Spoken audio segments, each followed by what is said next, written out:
Hello, and welcome to the first episode of Inner Self Care's Toolkit.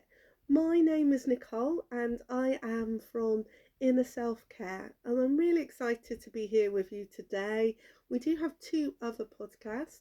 We have A Journey with High Functioning Anxiety and Inner Fables of Calm, which is a lovely meditative podcast using fables, but this is our first video podcast. So I'm really happy to be here today with you on video visually. So, welcome. So, the purpose of this podcast is to share self care tips with you using my lovely toolbox I have here in a self care toolbox. We also hope to foster a sense of sharing, community of sharing, and that's really important because self-care is individualized. So what may work for me may not work for you and vice versa. So by fostering that community of sharing, we should all hopefully be able to develop our own self-care kit of tools that we can use on a daily basis to help with our self-care. And we're going to be sharing really sort of practical tips that you can do quite easily on a daily basis. I will be hoping to have other people join me as well occasionally to talk about their self-care tips, and I hope you will share with us as well by commenting, and hopefully we'll be able to set up something so you can send in your self-care videos to us as well, and we can sort of discuss them and your tips on the podcast. So thank you for joining us on this new journey. Another of the hosts is Sharon. She's not here today, but you'll see her in future episodes. Self-care is really important. Why self-care? It's really important. Self-care is not just a luxury. It's perceived as a luxury, perhaps spa days, etc., or something like that. But actually, self-care is a necessity in today's busy world. It's really important for your physical, mental, and spiritual health. It gives you time to regroup and restore. It's very restorative. A lot of the self-care techniques very restorative, helps with self-awareness, helps with decision making, it helps reduce stress, helps with your mental health, helps with your physical body as well. All these things are very much connected. So today I thought about what self-care tips shall I share with you on this first episode, and I decided to go for a self-care routine that I've sort of built for myself over the years that I used on a regular basis, and there's a few sort of tips within that different sort of products that you can use as well that you'll find really helpful. So the first self-care thing I have here is a candle. I'm going to show it to you a little closer. This is a botanic candle. So it has in there different herbs and flowers that are known to help reduce negative emotion. It's also a jade crystal in there, if you can see that there as well. So this is a lovely botanic candle that's made up of herbs and crystals. Has a lovely scent that comes through from it, which is made up of spearmint and lime, which are also known to be restorative. It's a nice little size. We actually sell this one in our shop. I've been using it for the past few weeks, and it's really lovely. Got another candle here. This is a slightly bigger one. This one my friend had bought me. We don't sell this one. It's one of my favourites. My friend bought me this a few years ago. I'll bring it a little closer to the camera so you can see this is another candle that's infused with herbs, leaves there and flowers. Brings off a really, really lovely scent. Really calming, really beautiful, makes you feel really sort of peaceful and happy. So that candles, you can see I use that one quite often. You can also get aromatherapy candles as well, infused with aromatherapy oils, and they also bring off lovely scents to help you in whatever you need at that moment. So some of them are calming, some of them are restorative, some of them help with clarity, various different things. So I really love candles. You can use them quite simply as well. Think about it, candles have been used throughout the generations, for centuries.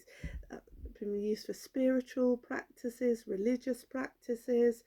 Um, they're pretty multifunctioning. Sometimes people use them to remember loved ones, but we also use them as well for joyful celebrations such as birthdays. So they're very beautiful. The first time I used a candle, had a really, really difficult day. I'd always lit candles anyway because I love them. I've loved them since I was young.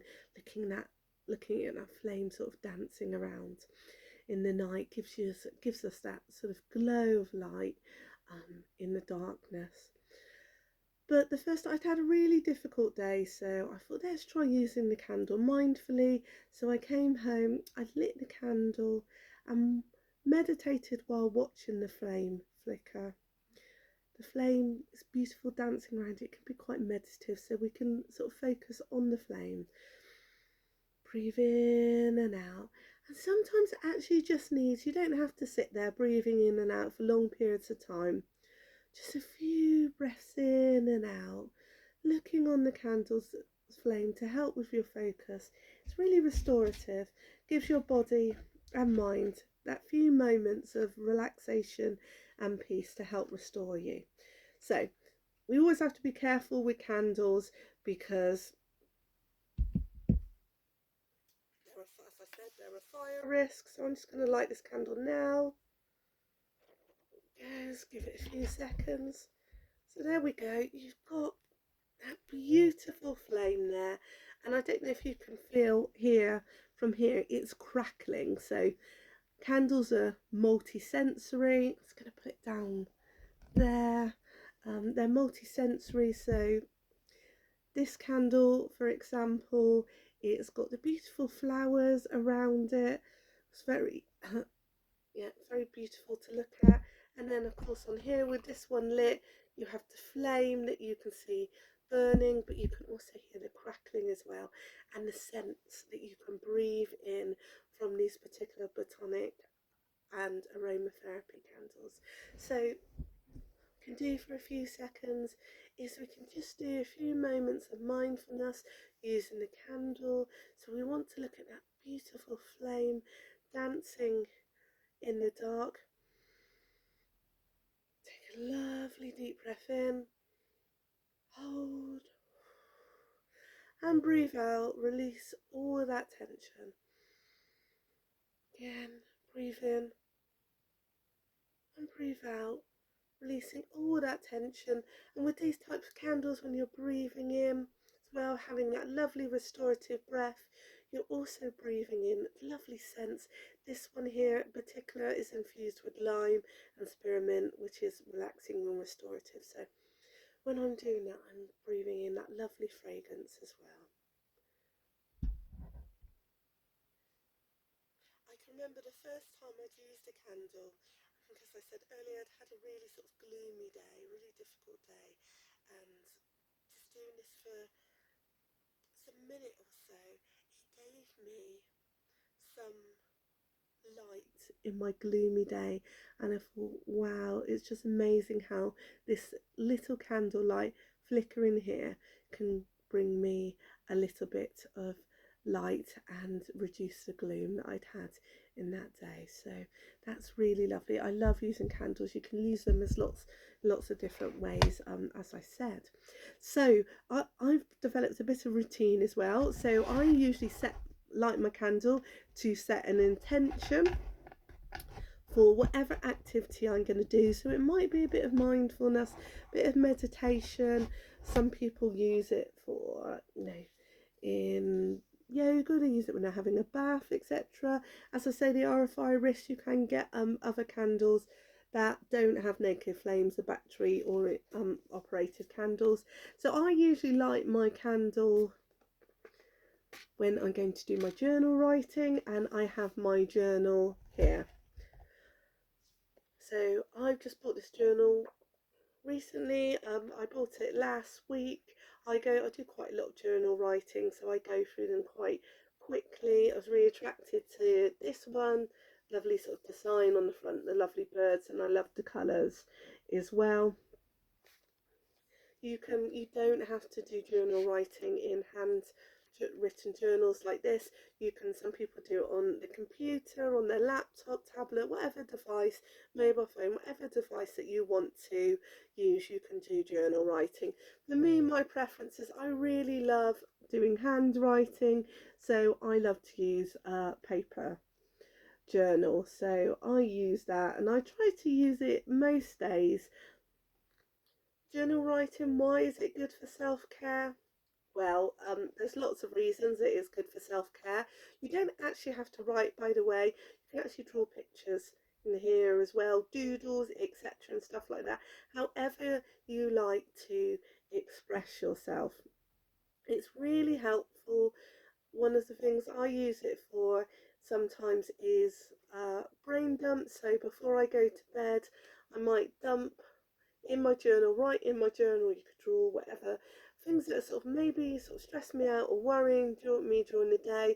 I'll jot that down in my journal just to clear my head before I'm going to bed at night. It's a really good sleep hygiene technique. Helps just get those thoughts out of your mind before you go to sleep so you can have a better night's sleep. And of course, a really good night's sleep is really important for self-care. Another thing that it does as well is it can really help with self-awareness. So one of the things that I do when writing in my journal as well is I think about things that have happened to me, maybe during the day or during the week, and I write about them, what my emotions are about them, how I behaved, how other people behave. So it really helps if you keep practicing that on a regular basis. It can really help increase your self-awareness, which is really important about for your mental health, because if you're self-aware and you understand your behaviors and your emotions, if they need changing, you can work towards changing them and bringing more healthy behaviors and thoughts into your life, which is really important for you yourself, but also your relationships. So that's one of the things that I do as well. So you can free flow journal writing, which is what I tend to do. Well, some people maybe find that a little bit more difficult in the beginning, so you can use journal prompts as well. So they're prompts, questions that you can go through and write down, and then you can read back, and it just really helps you to sort of reflect on the particular prompts that you're writing about. I hope to quite soon I'll post up on the Facebook page some journal prompts that you may find particularly helpful. So I'll do that within the next few weeks or so. Another thing that you can do as well is gratitude journaling. So gratitude journaling is really, really good. I tend to do this on an evening, and some people do it on the morning as well. So what is gratitude journaling? So you think of something that you're really grateful for during that day, or just generally what you're grateful for. Write it in your journal. You don't have to do it in a journal. You can actually just do it in your head as well. Um, so if you think of something you're really grateful for now, sometimes you can just imagine that, bring the image into your mind.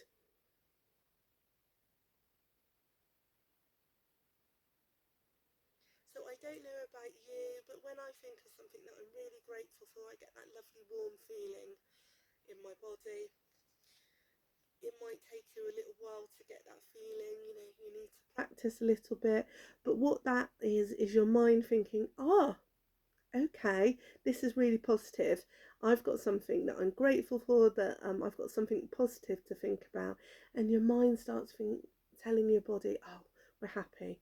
This is really, really good. So you can imagine how beneficial that is if you do that on a regular basis. So that's something you can do quite easily. Just think of something that you're grateful for. So there's lots of things that you can use journaling for. Some people jot down tasks, so it helps them um, sort out their tasks for the day. I do that sometimes when I'm at work. Um, other people, other people like to just, like I said, just draw pictures in there and express their emotions in that way. There's lots of different ways that you can use journaling, so why not give it a go? And when I do my journaling with my candle as well, I also have a lovely cup of herbal tea with me. Now I've got, actually in this one here, I've got some lovely peppermint tea. You could use whatever sort of warm drink you like. Warm drinks are really good because it's a self-soothing technique. So if you're sort of feeling quite emotionally heightened, emotionally dysregulated, something like just a warm drink can really help to calm you and your body down. I I will talk more about self-soothing techniques in future episodes, but just if you think about just the feeling of the warmth on your hands when you're holding the cup, and also drinking the warm liquid as it goes down into your body, that's just really quite soothing. So that's a lovely thing that I do as well. So as I said, I light my candle, I maybe do a few breathing techniques focusing on the beautiful flame. I then start my journal writing, and I usually have my cup of tea there and ready for me as well. So that is one of my self-care routines that I use. I hope you've enjoyed the tips for today. I'm going to blow the candle out. As I say, we've got to be careful with candles, so the fire risk. But thank you so much for joining me today. I'll have more techniques for you in future episodes, but I just want to leave you with a lovely quote that I've written down in my journal here, and it's from someone called R.L. Nozzle. And what they say, their quote is, taking care of yourself doesn't mean me first, it means me too. And that's really important because some people think self-care is selfish, but it's not. Self-care is good for you and your relationships. If your cup is empty, you can support other people. It's difficult to be in good, positive relationships with other people. So, actually, if we take that time out for ourselves, fill our cup up, then it's all better for our relationships, and also to help us care for other people that we're caring for as well. So, that's just a little quote for you to reflect on and think about. So, thank you for joining us. I look forward to seeing you next time. Until next time, look after yourself and feel blessed. Okay, thank you.